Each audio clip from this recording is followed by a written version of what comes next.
Assalamualaikum warahmatullahi ta'ala wabarakatuh. Alhamdulillah. Assalatu wassalamu ala rasulillah Sayyidina wa maulana Muhammad ibn Abdillah wa ala alihi wa ashabihi wa man tabi'a hudahu wa walah, amma ba'du. Para sahabat, para teman-teman tercinta yang dirahmati oleh Allah subhanahu wa ta'ala, di Madinah, kaum Yahudi dan kaum muslimin hidup berdampingan. Tetapi kaum Yahudi terlalu sering melanggar perjanjian yang telah disepakati bersama. Omongan para kaum Yahudi memang tidak dapat dipegang kejujurannya dari awal.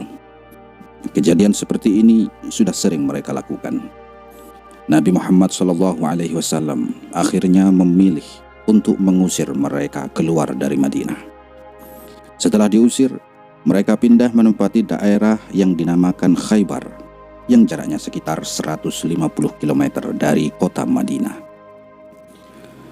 Sementara itu, kaum musyrik Quraisy mulai tidak mengganggu dan tidak mengancam kaum muslimin melalui beberapa kesepakatan dan perjanjian Hudaybiyah yang lalu.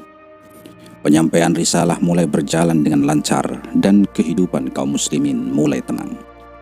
Hal ini sesuai dengan poin-poin yang termaktub dalam perjanjian Hudaybiyah, tapi masih belum begitu sempurna. Kaum Yahudi terus menjadi ancaman yang berbahaya bagi kelangsungan hidup dan dakwah kaum muslimin. Kaum Yahudi yang pada dasarnya adalah orang yang licik dan penakut. Mereka tidak berani melakukan tindakan atas ide-ide busuknya sendiri. Mereka menyuruh orang lain untuk memberi bayaran pada kelompok Ghatafan untuk menyelesaikan maksud dan tujuannya. Kaum Yahudi sangat dendam serta memiliki rasa dengki yang tertanam di dada mereka. Mereka sangat berambisi untuk memusnahkan kaum muslimin, dan mereka akan berhenti sampai kaum muslimin menganut agama yang sama dengan mereka. Ada banyak pendapat tentang bulan kejadian perang Khaybar. Di antaranya adalah, menurut Ibnu Ishaq, perang Khaybar terjadi di bulan Muharram tahun ke-7 Hijriah. Menurut Imam Al-Waqidi, perang Khaybar terjadi pada bulan Safar atau Rabiul Awal tahun ke-7 Hijriah. Sementara pendapat Ibnu Sa'ad bahwa perang Khaybar terjadi pada bulan Jumadil Ula tahun ke-7 Hijriah. Sedangkan Imam Az-Zuhri dan Imam Malik berpendapat bahwa perang tersebut terjadi pada bulan Muharram tahun ke-6 Hijriah. Ibnu Hajar telah merubah pendapat dari Ibnu Ishaq atas pendapat Al-Waqidi ini. Kemudian, kaum Yahudi di Khaybar tidak menampakkan permusuhannya kepada kaum muslimin, hingga para pemimpin Bani Nadir yang diusir oleh Nabi berada di tengah-tengah mereka. Mereka, para kaum Bani Nadir ini, merasa sakit hati karena setelah diusir dari kampung halamannya yang dimana mereka lahir dan tumbuh besar di sana. Mereka pergi dari Madinah dengan membawa para perempuan dan bocah-bocah beserta kekayaan mereka. Pemimpin, yakni para pembesar Yahudi Khaybar, mendorong para kaum Yahudi Khaybar atau rakyatnya sendiri untuk mengadakan perlawanan, penentangan dan pembalasan terhadap kaum muslimin. Dorongan atas mereka berperang adalah rasa benci dan keinginan mereka untuk kembali ke kampung halaman mereka. Pembentukan strategi tersebut memiliki peran yang besar dalam mengendalikan kaum Quraisy serta orang-orang Arab Badui untuk melawan kaum muslimin. Dalam hal itu, mereka telah menggunakan seluruh harta benda yang dimiliki demi melancarkan niat busuknya tersebut. Langkah mereka selanjutnya ialah upaya meyakinkan Bani Quraidah agar ikut dalam pengkhianatan dan bekerja sama dengan pasukan Ahzab. Bahkan mereka sudah membelanjakan sebagian besar harta bendanya serta memanfaatkan hubungan kaum Yahudi Bani Quraidah dengan mereka demi membantu pasukan Ahzab dan menikam kaum muslimin dari belakang. Kelicikan mereka mengakibatkan kaum muslimin dalam bahaya serta negara mereka yang baru berkembang. Seusai dari perjanjian Hudaybiyah, kaum muslimin bergegas dan bekerja keras menyusun beberapa rencana untuk membasmi bahaya dari kaum Yahudi Khaybar yang menjadi ancaman bagi keamanan kaum muslimin. Atas diturunkannya surat Al-Fatah ayat 20 yang artinya, Allah menjanjikan kepada kamu harta rampasan yang banyak yang dapat kamu ambil. Makanya disegerakannya harta rampasan itu untukmu dan Dia menahan tangan manusia dari membinasakanmu agar mensyukurinya, dan agar hal itu menjadi bukti bagi orang-orang mukmin, dan Dia menunjukkan kamu pada jalan yang lurus. Ayat ini turun setelah perjanjian Hudaybiyah tentang penaklukan Khaybar dan perampasan harta sebagai ganimah. Kemudian Nabi Muhammad SAW beserta 1.400 pasukannya, yang kesemuanya adalah pasukan yang ikut dalam Bai'atul Ridwan di Hudaybiyah. 100 diantaranya berkuda bergerak menuju Khaybar dengan tempuhan perjalanan 3 hari 3 malam. Sedangkan pasukan Yahudi Khaybar mencapai 10.000 hingga 20.000 pasukan. Sahabat yang dipilih oleh Rasulullah SAW adalah Numailah bin Abdullah Al-Laitsi sebagai pemimpin sementara di kota Madinah selama kepergiannya ke Khaybar, dan menyerahkan bendera putih kepada Sayyidina Ali bin Abi Thalib. Ketika orang-orang munafik dan manusia-manusia yang lemah kepercayaannya, yakni manusia ketika mendengar banyak keuntungan, harta rampasan perang yang dijanjikan dengan Allah, berusaha ikut serta dalam peperangan tersebut, yang mana awalnya mereka tidak mau menyertai Nabi Muhammad SAW berperang pada waktu perang Hudaybiyah, Allah menerangkan perihal mereka pada Nabi di dalam firman-Nya di dalam surah Al-Fath ayat 15, yang artinya, orang-orang Badui yang tertinggal itu akan berkata, apabila kamu berangkat untuk mengambil barang rampasan, biarlah kami, niscaya kami mengikutimu. Mereka hendak mengubah janji Allah. Katakanlah, kamu sesekali tidak boleh mengikuti kami. Demikian Allah menetapkan sebelumnya. Mereka akan mengatakan, sebenarnya kamu dengki pada kami. Bahkan mereka tidak mengerti, melainkan sedikit sekali. Ketika Nabi Muhammad SAW akan berangkat dan meneruskan safarnya menuju Khaybar, beliau mengumumkan, beliau tidak menghendaki orang-orang ikut untuk berperang menyertai beliau hanya karena ganimah atau harta rampasan perang, kecuali orang yang sungguh-sungguh ingin berjuang. Dan yang ikut melangkah berperang bersama Nabi SAW hanyalah orang-orang yang ikut dalam perjanjian Bai'atul Ridwan di Hudaybiyah yang angkanya mencapai sekitar 1.400 sahabat. Dalam kejadian perang ini, manusia-manusia pengkhianat sudah beramal demi keperluan kaum kafir Madinah. Manusia-manusia pengkhianat telah melaksanakan komunikasi pada orang kafir Madinah, seperti yang dilakukan oleh Abdullah bin Ubay. Dirinya sudah memberikan informasi pada masyarakat kafir Yahudi tentang keberangkatan Nabi Muhammad SAW menuju Khaybar. Katanya, kalian orang-orang Khaybar, Nabi Muhammad SAW saat berangkat menuju ke tempat kalian, hati-hatilah kalian, jangan gentar pada mereka, sebab angka simpanan bekal kalian begitu melimpah, sedangkan ia dan kumpulan manusia yang disingkirkan dari negaranya, dan jumlahnya juga sangat minim, juga alat perangnya jumlahnya juga sangat sedikit. Hingga akhirnya penduduk Khaybar mendeteksi perkara ini, dan mereka memberi tugas pada Kinanah bin Abil Huqaiq serta Haudah bin Qais pada kelompok Ghatafan supaya mengemis dukungan. Kelompok Ghatafan ialah kongsi atau sekutu Yahudi Khaybar serta supporter mereka pada penghancuran kelompok muslimin.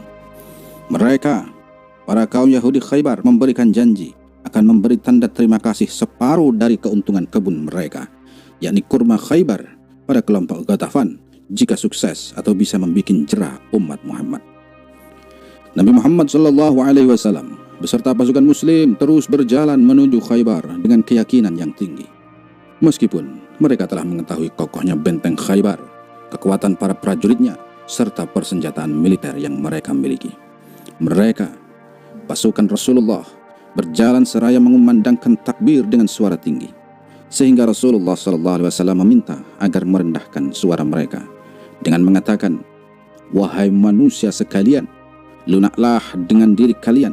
Sungguh kalian tidak berdoa pada zat yang tuli lagi jauh, tetapi kalian berdoa kepada zat yang maha mendengar lagi maha melihat.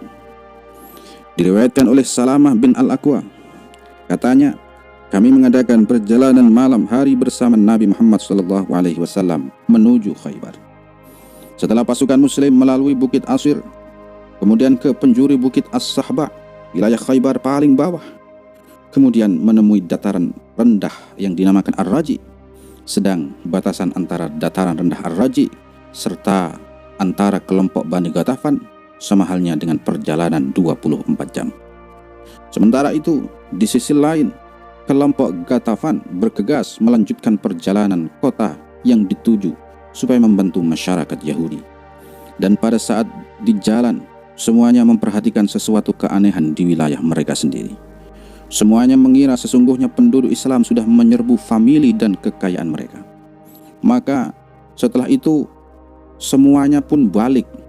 Penduduk atau pasukan Bani Ghatafan ini balik pulang serta tidak menghiraukan kejadian antara Nabi Muhammad SAW dan penduduk Khaybar. Kemudian di sisi lain Nabi Muhammad SAW memanggil 2 orang supaya menjadi petunjuk jalan untuk mengarahkan dan membawa pasukan muslimin. Salah seorang dari keduanya ini bernama Husail untuk memperlihatkan pada Nabi rute-rute yang sesuai, serta diharapkan berhasil menembus Khaybar melalui penjuru lain, yakni dari jalan Syam. Tujuannya agar Nabi mampu menghambat manusia Yahudi yang akan kabur melalui Syam, seperti halnya Nabi menghalangi berkumpulnya Yahudi dengan kelompok Ghatafan. Sebagian sahabat yang ditugaskan untuk jadi petunjuk arah memaparkan dan berucap, "Akan saya arahkan untukmu ya Rasulullah." Dirinya pun ditugaskan supaya mengumumkan masing-masing sebutan dari jalur-jalur tersebut secara keseluruhan. Pada kemudian, dirinya menyebutkan salah satu nama dari beberapa jalur, nama jalan tersebut, yang biasa dikenal dengan sebutan huzn atau sedih. Ketika Rasulullah SAW memperhatikan sebutan jalur itu, beliau tidak berkenan untuk menempuhnya. Ada juga jalur tikus atau jalan yang bernama jalan syasi, yaitu kain tipis. Nabi Muhammad SAW pun juga tidak berkenan melewati jalan tersebut. Akhirnya Husail pun berucap, "Tersisa 1 ya Rasulullah." Lah, 1 ini adalah jalur yang bisa menjadi alternatif. Sahabat Umar menimpali, "Apa sebutan jalurnya ini wahai Husail?" Husail pun menanggapi, "Ini jalur yang bernama marhab atau lapang." Maka Nabi Muhammad SAW berkenan melewati jalur ini. Rasulullah seakan berharap menemukan sebuah isyarat dari nama-nama tersebut. Dan betul, setelah penyebutan nama jalan yang terakhir ada nama yang bermakna lapang, dengan harapan yang tersirat jalan menuju Khaybar juga akan dilambangkan oleh Allah Subhanahu wa taala. Setelah sampai di Khaybar, Rasulullah SAW berkata kepada para sahabat, "Berhentilah kalian para sahabat." Kemudian beliau bermunajat kepada Allah, "Ya Allah, penguasa langit dan segala keteduhannya, penguasa kami dengan segala isinya, penguasa semua setan dengan segala kesesatannya, dan penguasa angin dengan segala tiupannya, kami memohon kepadamu ya Allah, semua kebajikan yang ada di pemukiman ini, segala yang baik penghuninya, dan segala kebaikan yang ada di dalamnya. Kami berlindung kepadamu ya Allah dari keburukan yang datang dari pemukiman ini, dari penghuninya, dan dari apa yang ada di dalamnya." Ini juga kita bisa baca saat kita berada dalam suatu wilayah yang tidak begitu kita kenal. Setelah selesai bermunajat, Nabi Muhammad SAW menugaskan supaya maju. Majulah dengan kalimat basmalah. Baginda Nabi Muhammad SAW bersama pasukannya menempuh perjalanan dengan sangat-sangat cepat hingga memberi kesan serangan dadakan. Kaum muslim tiba di Khaybar di malam hari. Kaum muslim sampai di tempat tujuan saat fajar. Dan ketika azan dikumandangkan di tempat Rasulullah SAW akan perang, maka beliau menunda penyerangan pada musuh yang seharusnya berlangsung ketika itu. Namun apabila suara azan belum terdengar, beliau akan langsung menyerang musuh. Dan kenyataannya, tidak ada kumandang azan di tempat itu, maka bergegaslah Nabi Muhammad SAW maju ke medan perang untuk bertempur. Sahabat Anas bin Malik menceritakan, ketika itu dia berjalan dengan Abu Talhah dan kaki beliau menyentuh kaki Nabi Muhammad SAW, bahkan sampai tersingkap sarung Nabi Muhammad SAW hingga kelihatan putih sebagian paha beliau. Keesokan hari, para pekerja dibuat kaget oleh kaum muslimin yang sedang berkemah di benteng mereka. Mereka berlarian histeris dan berdesak-desakan seraya berteriak, "Muhammad datang beserta tentaranya, Muhammad datang beserta tentaranya." Ketika mereka menyaksikan kedatangan Nabi Muhammad SAW dan para sahabatnya menyaksikan hal tersebut, utusan Allah atau Nabi Muhammad SAW bersabda, "Allah Maha Besar, binasakanlah Khaybar. Bila kami tidak di halaman suatu kaum, maka pagi harinya orang-orang yang telah diberi peringatan akan mengalami nasib buruk." Sebelum peperangan dimulai, Nabi Muhammad SAW menyampaikan beberapa arahan dan nasihat kepada para sahabat serta membagikan beberapa panji perang kepada mereka. Pertempuran pun mulai berkecamuk antara Nabi Muhammad SAW dan penduduk Khaybar yang bertahan di benteng-benteng mereka. Hingga akhirnya benteng demi benteng berhasil ditaklukkan. Singkat cerita, pertempuran pun telah usai dan kaum Yahudi menyerahkan bentengnya kepada Nabi Muhammad SAW. Pasukan Muslim diberi perintah agar tetap melindungi kaum Yahudi beserta harta kekayaannya, kecuali orang yang bernama Kinanah bin Rabi yang telah terbukti berbohong saat diinterogasi oleh Nabi Muhammad SAW. Perlindungan itu tampaknya sengaja diberikan oleh Nabi Muhammad SAW supaya diperlihatkan pada tingkah laku kelompok kaum Muslim serta Nasrani pada aktor yang tidak dimenangkan. Islam adalah pembawa kebaikan pada semua makhluk, atau dalam bahasa yang lainnya sebagai rahmatan lil alamin. Dan Sayyidina Abul Qasim Nabi Muhammad SAW sempat singgah di Khaybar selama berhari-hari. Bahkan beliau hampir terbunuh oleh racun yang diberikan oleh Zainab binti Haris. Zainab mempunyai dendam kepada Nabi Muhammad SAW dikarenakan suaminya mati di medan pertempuran melawan pasukan Muslim. Zainab memberikan sepotong daging untuk Nabi Muhammad SAW dan Nabi mencicipi satu gigitan, tapi karena beliau ragu, beliau lalu memuntahkannya. Dalam riwayat, daging itu bisa berbicara dan memberitahukan bahwa dalam dirinya terdapat racun yang mematikan. Namun, orang yang bersama Nabi Allah yang bernama Bisri bin Barra meninggal dunia karena makan daging tersebut. Pasukan Muslim yang berhasil menaklukkan Khaybar lalu kembali ke Madinah dengan melewati Wadil Qura, wilayah kekuasaan Yahudi juga. Di pertengahan jalan, kaum Muslimin dihadang oleh pasukan Yahudi. Akan tetapi sama seperti wilayah lain, Wadil Qura juga berhasil ditaklukkan oleh kaum Muslimin. Di sisi lain, kaum Yahudi Taima dengan sukarela menawarkan kedamaian tanpa harus berperang. Dengan kemenangan itu, agama yang diridai Allah di kota Rasul sebagai sumber energi di wilayah tanah Arab. Ketentraman yang antar penduduk pun mulai terbangun. Nabi Muhammad SAW lebih konsentrasi dalam dakwah moralitas masyarakat. Kaum Yahudi banyak yang menjadi hamba sahaya karena mereka menyerah pada syarat membayar pajak serta memberikan tanah mereka pada kaum muslimin.